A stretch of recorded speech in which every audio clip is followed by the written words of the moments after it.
everyone! Welcome back to another educational vlog. Just before we start, I'm just going to give you little wishes. I hope you have a great time in the new 2022 time. I'm Jaiden. So this is another continuation for your man-made wonders of the world vlog. Yeah. So Jaiden, is your man-made wonders topic So for today? the title lesson or session of the man-made wonder is Petra. Now, you may never heard of this country before, but probably if you're a believer in Christian. So where is it located? Jordan. In Jordan. Jordan. Okay. Jordan is so in tell Asia. me what is it all about in Petra? So I'm just gonna read for the introduction. So Petra, a very inhabited since prehistoric times. This Nabatean caravan city, situated between the Red Sea and the Dead Sea, was an important crossroads between Arabia, Egypt, and Syria-Phoenicia. Petra is half built, half carved into rock, and is surrounded by mountains riddled with passages and gorges. It is one of the most world-famous archaeological sites where ancient Eastern traditions blend with Hellenistic architecture. Before we start with the main information, I get my my learning. References? Sorry? You get your references? Yeah, I get my references from this book. I understand a lot of it, and it's been named World's Great Wonders, How They Were Made and Why They Were Amazing. I'm gonna read you another introduction to get you more into the story, or this main topic. Petra in Jordan. Hewn from the sandstone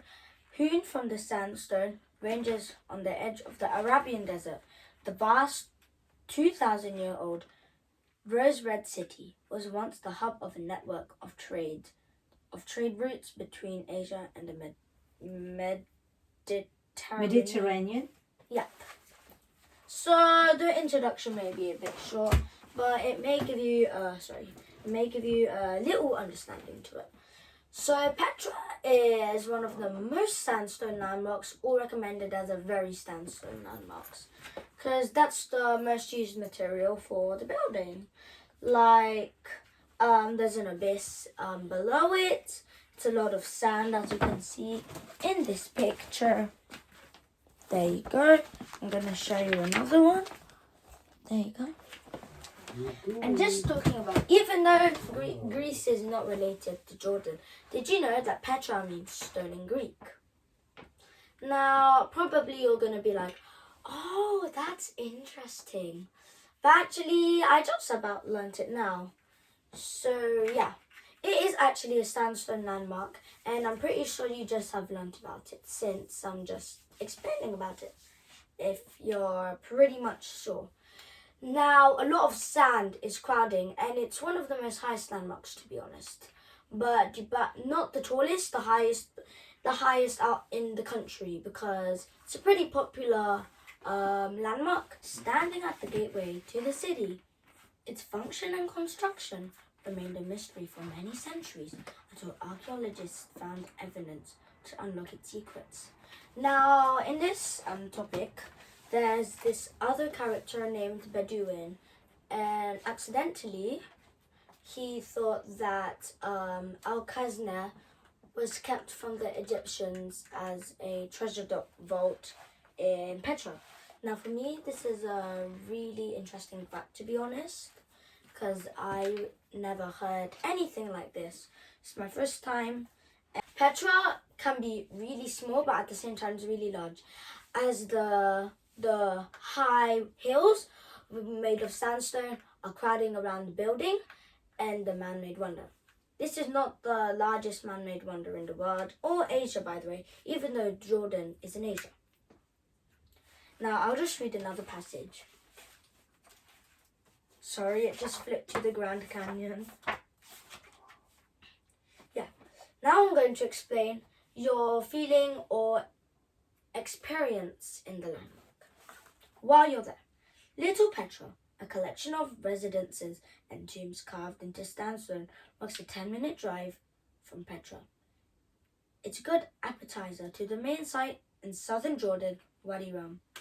a series of valleys cut into the sandstone and granite rock, which changes color throughout the day due to the moving angle of the sun. It offers some of the extraordinary desert scenery you ever seen. The area was made famous by the exploits of Lawrence of Arabia in the early 20th century.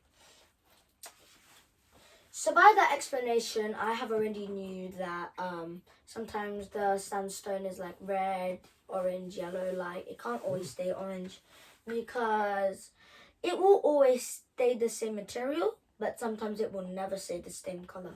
You gaze at the blue sky and you're wondering how you get out. Now, to be honest, it's really easy. You just follow the paths and just, try to remember where the entrance was or where the exit was.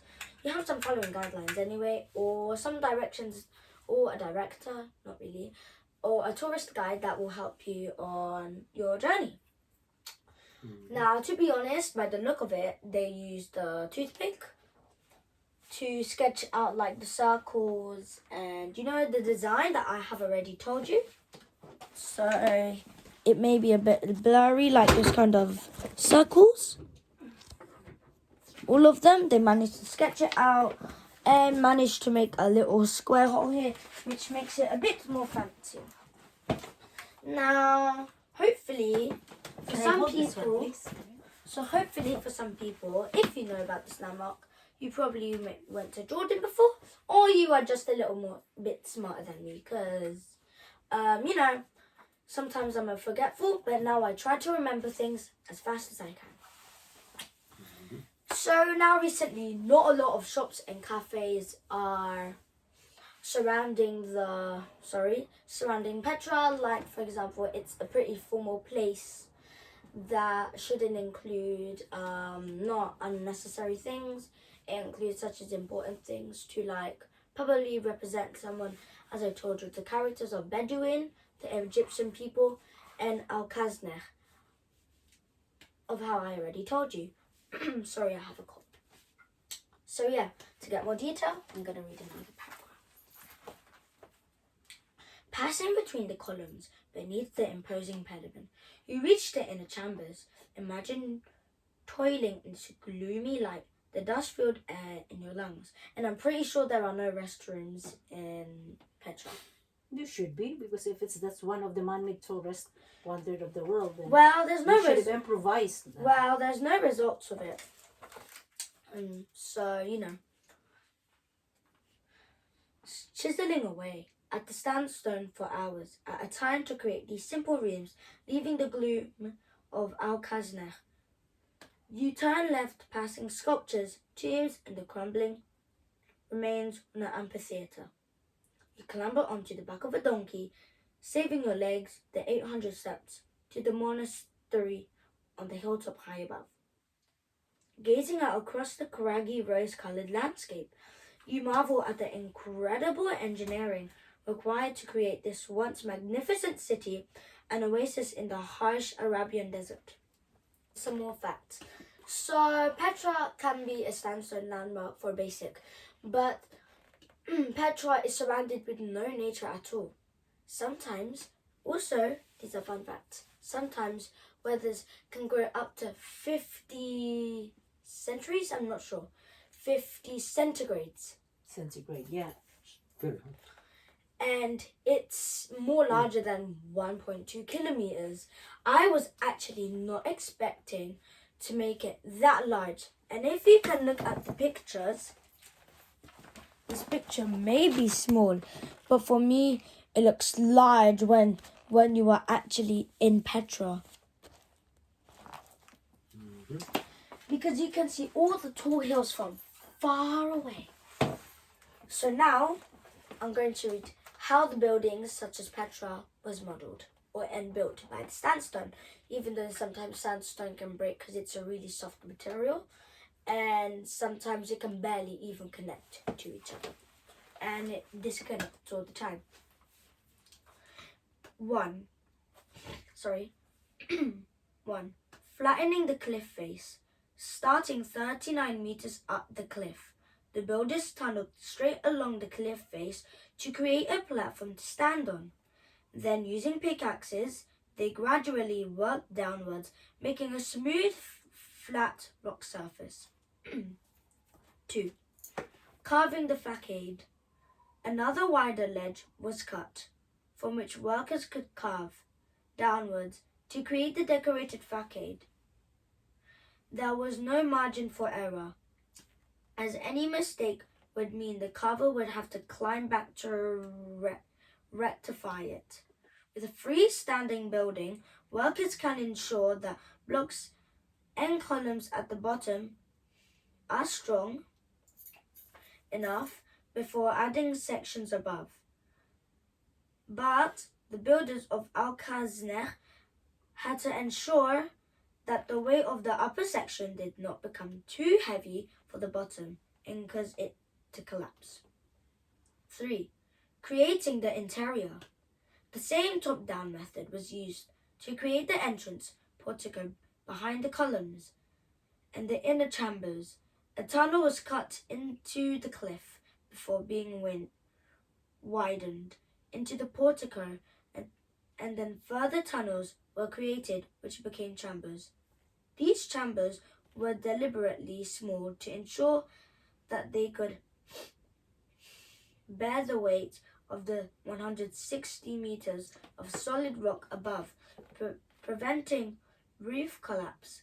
Using just simple iron tools and oil lamps for light, the builders removed 6,000 meters of rock from the interior, enough to fill 2 Olympic-sized swimming pools. 4. Removing the waste.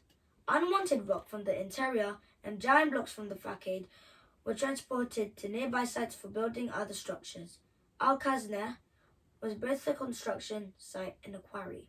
So since this was a new page with more advanced texts, I'm going to show you some pictures. I already shown you this one, which is very wide, more larger than 1.2 kilometers, and the structures and the modeling. So one of the pictures are like step 1, which shows the steps. So step 1, step 2, step 3, step 4. That's how you create the whole thing. But for me, if I was an architectural or a builder, it would be really complicated. And for me, it would take more harder than a year probably, because I have never experienced doing one. So just saying, before this video ends, I would kindly ask to like, comment, share and subscribe. That grows our YouTube channel.